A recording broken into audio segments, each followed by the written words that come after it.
Hey guys, welcome back to my channel. Welcome to another video. Today I'm going to be giving you 5 simple step instructions to get back on track after you have fallen off on your weight loss journey, on your maintenance journey, your health fitness journey. When you fall off track, do these 5 simple steps and you'll be back on track in no time. Comment down below how many times I say track in this video, because I feel like in that one sentence I said it about 100 times. I'll be giving you my personal 5 simple steps that I do when I am off track a little bit. I just want to get back on it. I want to get that progress. I want to hit my goals. This is the 5 steps that I do personally to help me get back on track. So if you follow these 5 simple steps, they're pretty easy, pretty simple. I break it down very, very easily for you guys. If you do these 5 steps, you will be back on track in no time. This is just what I do. This is kind of my reset. I saw a quote on Instagram and it's so true. Reset, restart and refocus as many times as you need to. So you could do these 5 steps as many times as you need to. It's what I personally do, and we can just start getting that progress, right? So that's what today's video is. If you find it helpful or useful in any way, I would really appreciate it if you click that thumbs up and subscribe to the channel if you haven't already, and click the bell button so you get a notification every time I upload. If you don't know who I am and this is the first video of mine you're watching, hello, my name is Louise. I used to be morbidly obese. I weighed 269 pounds and I went on to lose 120 pounds. I've managed to rebuild my body through weightlifting, weight training, and I've done a bikini competition, photo shoot. I share my whole journey here on this channel. I share my tips, I share what I eat, I share my workouts.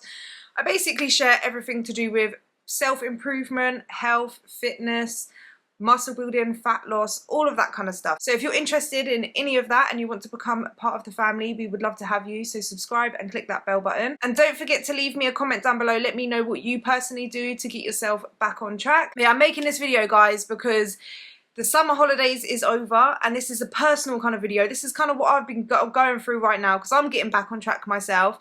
The summer holidays are over. Yeah, we've got about 4 months left of the year.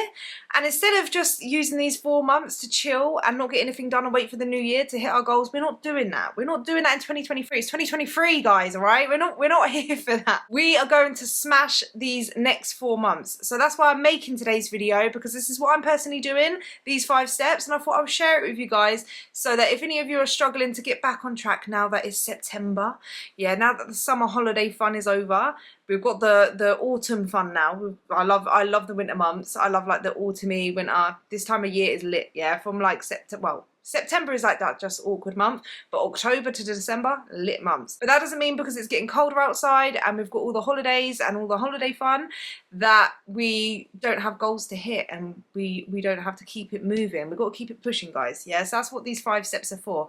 So I'm going to get straight into step number 1. Step number 1 is to reflect. This is what I do every single time I am about to, you know, get back on track. Yeah, every time I feel like I've been slacking a little bit, I've not been tracking my calories, maybe I've been over consuming my calories, maybe I've been going out a bit too much, I reflect. What I want you to do on this first step is reflect. Why did you fall off track? This is the most important part of getting back on track, I personally believe, because I personally believe that every single time you fall off or you have just gone off of your regular routine or you've overeaten or anything like that, then there's something that you can learn from that.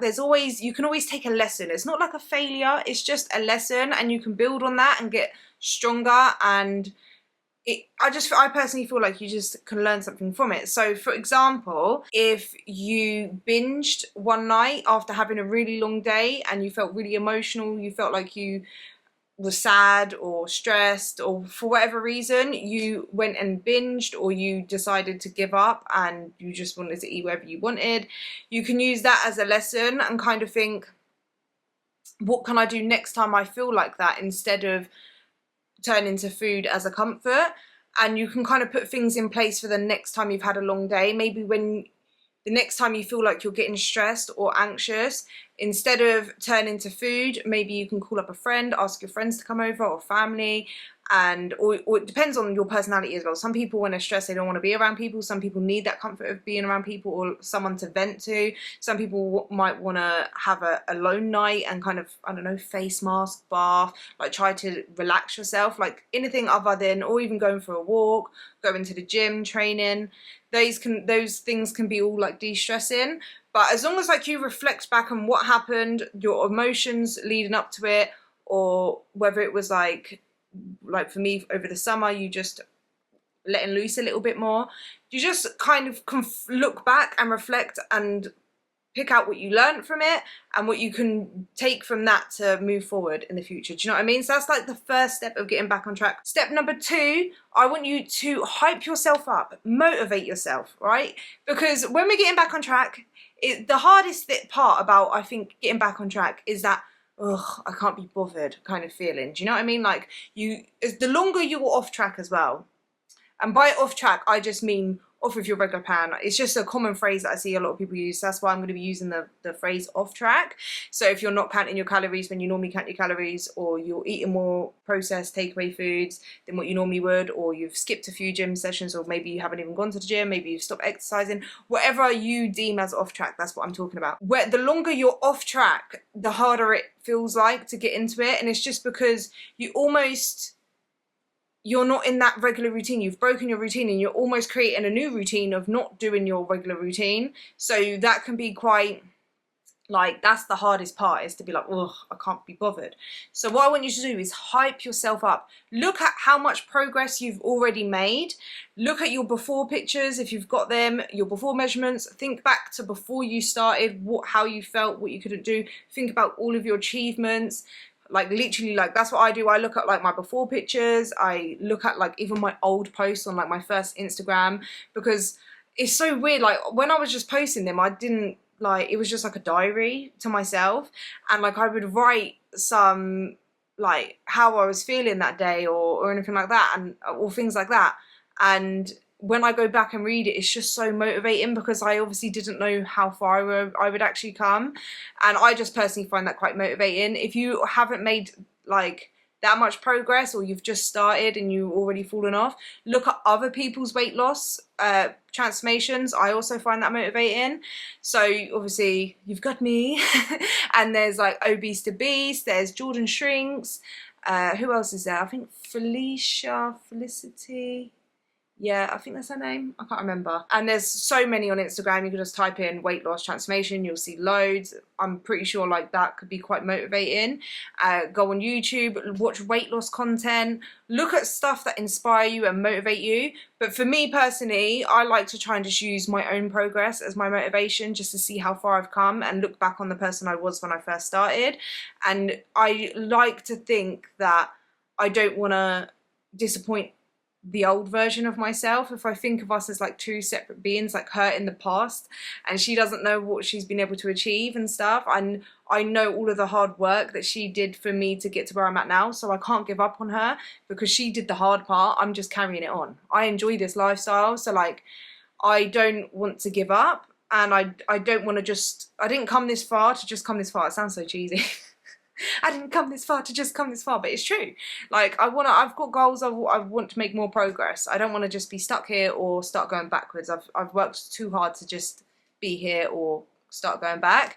So I like to use that. So what I want you to do is to hype yourself up, big yourself up, set goals, whatever you need to do to get yourself feeling like that's it, you know sometimes when you be laying in bed and you just randomly get that boost of motivation and you're like, you just want to get up and start changing your life. You want to make that progress. I want you to do that for yourself, however that is for you, whether that is watching YouTube videos, whether that is looking on Instagram, whether that's looking at your own progress or planning future goals. Whatever gets you excited and ready to kind of go, you need to do that as step number 2. Step number 3, we need to get the trigger foods or the junk food that you feel like you can't control yourself around, that you've stocked up in the house during the time of you being off track. We need to get it out of the house, right? Because the thing is, the hardest part about getting back on track is the first, I would say, couple of days to a week about 2 weeks max. That's the hardest. So for me personally, what I like to do is if I've got like certain snacks in the house, I tend to find quite triggering in that little period of time where I'm getting back on track. Say if I've been eating quite a bit of chocolate, yeah, when I'm off track, and then I've got the taste of chocolate, it's like fresh on my palate, yeah, and then I want to start eating healthier. I want to not eat as much chocolate. Like obviously eating chocolate in moderation is fine, but sometimes when it's a trigger, it can trigger you to eat.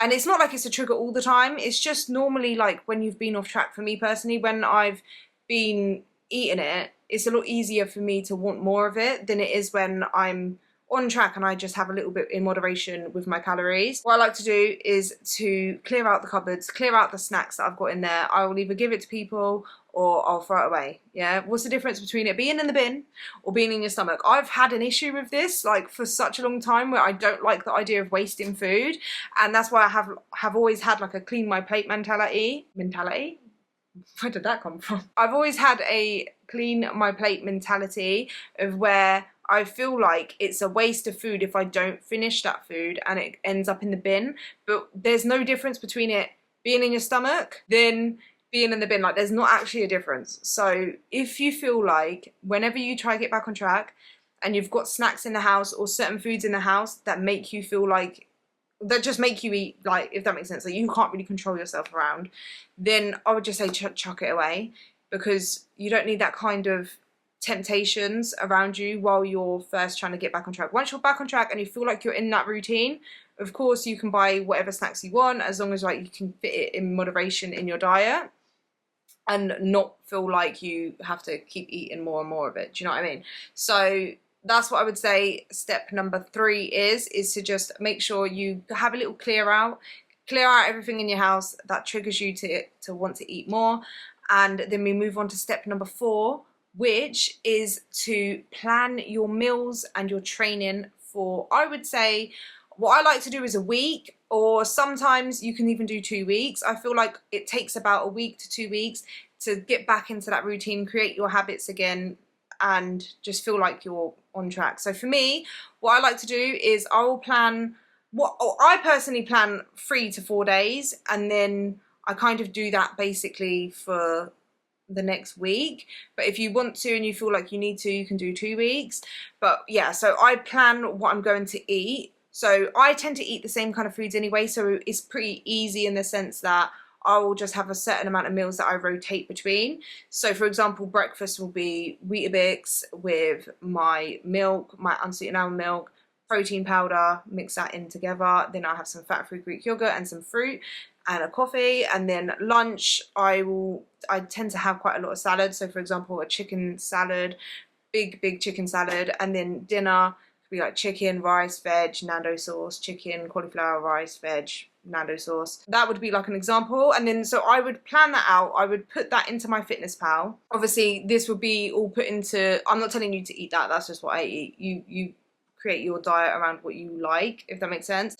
But I would say to make sure that you are getting protein with every meal and prioritizing lots of low calorie dense high volume foods, such as like loads of fruits, loads of veg. I would always add that into the meals. What I like to do is I will track all of that into my Fitness Pal, and so I know the calories, and then however many calories I have left for that day, I will leave empty, if that makes sense. So on the day when I've already got my meals planned, and then I will have a certain amount of calories left over that I can use to eat whatever I want during the day, like snacks, for example. So I can be really flexible. So it's not completely rigid. It's not like I'm setting a complete meal plan that I have to stick to. And even if I feel for something else on that day, I can't change it. And I feel like it's just set in stone. It's not like that. It's just to take the pressure off of me, if that makes sense, on that day. So one big thing that I find hard when I'm getting back on track is not knowing what I'm going to eat for lunch and then being really hungry and then I snack. So, or even if I know what I'm going to eat for lunch, if I come home from the gym and I'm really hungry, I feel like I have to snack before I make my lunch, because I'm so hungry. I just want to have food. So I snack, and then I tend to eat so many calories in snacks that I don't save myself as many calories for lunch and dinner. So by prioritizing and already tracking the breakfast, lunch and dinner and leaving a certain amount of calories, I know how many calories I can have for that snack, and it just is easier for me to, when I get home from the gym, I'll get a snack, put that in my Fitness Pal, and I know how many calories I have left over, and I've already prioritized my meals. So that's what I personally do to get back on track. For my training, obviously I follow my training program that I get set by my personal trainer. So I just make sure that that's all sorted. I know what I'm doing, that's all in place. I set myself a goal for steps. I make sure that I basically know what I'm doing activity-wise and food-wise for at least the next week or two. And then once like you've followed it, if that makes sense, and you've done that for like the 2 weeks, it's easy now. Like I don't have to carry on planning my meals every single day. It's just like I'm in the flow of things, and it's just a lot easier. But it's just the initial stages, I would say the first 2 weeks of getting back on track, that just feels quite hard. And by doing that and planning my meals and knowing what I'm going to have, it just makes it so much easier. Just make sure that when you're doing this, you're making it realistic. You're not trying to drop your calories too low. You're going back to your regular amount of calories that you was having before, and make sure that you're not trying to put in too much, like over exercising or anything like that. It's so much better to set realistic goals that is slow and steady, and you can always add on it. As I always say, slow and steady wins a race. So don't just like jump from doing no activity, you've stopped going to the gym, to then going 5 times a week. If you have not been going to the gym, then, or training or exercising or whatever kind of exercise you do, or if you haven't been going out for walks, instead of adding 5, 6, 7 days a week, start off with 2 or 3, and then you can gradually increase it. What you want to do is set realistic goals so that it's not so unrealistic that you can't do it, because every time you don't do something that you say you're going to do, your self-esteem goes down, you feel like a failure, and you're just less likely to do it again. So you want to set realistic goals, even if it's so small, so that when you do complete it, you feel accomplished, you feel like you've done what you said you was going to do, and it just makes you feel so much more confident the next time you do it, and it helps build that discipline. So make sure that it's realistic goals, your calories are realistic, your meals are realistic, it's not too, like, you're not trying to eat foods that you don't like. And then step number 5, guys, what I do is I go and do a food shop. Right, it sounds simple, right? But one of the hardest parts of getting back on track is you say, okay, that's it, I'm going back on track, yeah? And then you look in your cupboards, you've got your meals all planned out, you look in your cupboards, you look in your fridge, and you ain't got nothing in the house. And then all you've got is like the food that you threw out. Do you know what I mean? That was like your trigger foods. So, yeah, go for a food shop. Don't neglect the fact that you've planned everything and everything. Failing to plan is planning to fail. Yeah, do you know what I mean? Right? So just don't neglect the food shop, right? Go for the food shop if you have to. That's why I did the meal plan first, like planning what I'm going to eat, because then I know what I need to buy. So then I will go for my food shop. You can write out a list, write everything you need to go down. Don't go down the sweetie aisle or the crisp aisle or anything if it's going to make you want to pick it up. Especially now we're in like the winter months, they're going to be bringing out all the special edition, limited edition food. So I would say like avoid that. Make sure you eat before you go food shopping. You're not going hungry. Have a list, go for your food shop, pick up everything that you need for like a few days or the week. Make sure you're picking up lots of fruits, lots of vegetables, lots of protein sources, fat-free Greek yogurt, chicken breast, chicken slices, whatever foods you eat, pick it up, right? Make sure you've got all of that in the house and it's just out. Put some fruits on the side, like in your fruit bowl, so that when you're hungry and you want a snack, you go for fruits. So yeah, that's what I do, is I go for my food shop. They're the 5 steps, and I just wanted to add a little bonus one in here, is focus on each task and each day at a time. Don't think like about too much, if that makes sense. So when you wake up in the morning, what's the first thing you need to do? I don't know, say breakfast. Focus on that meal. You just focus on that. Don't worry, don't stress about anything else. Just get that done. Okay, when it's time to train, go and train. That's your focus. You don't worry about anything else. You've already planned out your meals, so you don't have to stress about it. Just like take it one step at a time, one day at a time. And before you know it, you'll be back on track, and you won't even be thinking about it, because it'll be your new routine or your old routine. You'll be back in a routine, basically. So that is my 5 simple steps on how to get back on track. That's what I personally do. That's what I'm currently doing to get back on track. And yeah, I hope it helped you guys. I hope you found it helpful. I hope you guys have a lovely day. Thank you so much for watching, and I will see you guys in the next one. Bye.